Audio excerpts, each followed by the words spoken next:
Pormal nang naresibi kasbawang aga kang Police Regional Office Bicol ang sa indang bagong police vehicles. Kaiba sa panibagong mobility assets na ini, ang sarong unit ng personal carrier 4x4 na nai-turn over na sa provincial headquarters kan Masbate Police Provincial Office na personal na niresibi ni Masbate PPO Director Police Colonel Van de Velde. Nakaresibi man yung pigsararong patrol jeep single cab 4x2 ang Camarines Sur Police Provincial Office na personal na niresibi ni Camsur PPO Director Police Colonel Virgilio Olayla Jr. Siring man ang Pandan Municipal Police Station Catanduanes PPO na pinamamayuhan ni Chief of Police Captain Juanito Tivar, asin ang Huban Municipal Police Station Sorsogon PPO na pinapamayuhan ni Chief of Police Captain Rode Divina Gracia. Ginibo ang turnover ceremony sa Campo General Simeon Ola sa Legazpi City, asin pinanginota ni Rom Frias ang representante ni Senator Juan Edgardo Sani Angara na Secretary kan Department of Education. Sigun kay Frias, saro sa naman ini sa nationwide programs na pigbusol ni Angara antes pa maging sekretaryo kan DepEd na pinunduhan sa nindong kang Congress Initiated Changes Adjustment o SICA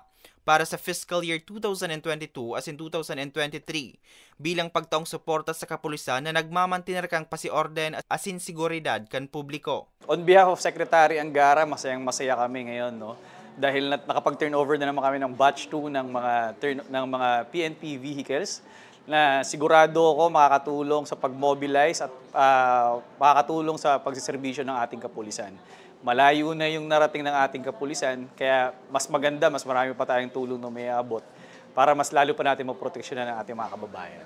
Dakulaang man ang pasasalamat ni PNP Bicol Director Police Brigadier General Andre Dizon na matawan ka nasabing mga bihikulo na bintahin ng gadaa sa pag-implementar ninda kan sa inang mga programa urog na sa law enforcement operations. Nangangahulugan na namimidbid ang Bicol sa ngaran kan serbisyo publiko. So siguro nag-i-invest sila, nagtatao sila kitabang sa tuya. Muyan nindang mas i-improve tapaso sa tuyang pag-siserbisyo publiko po.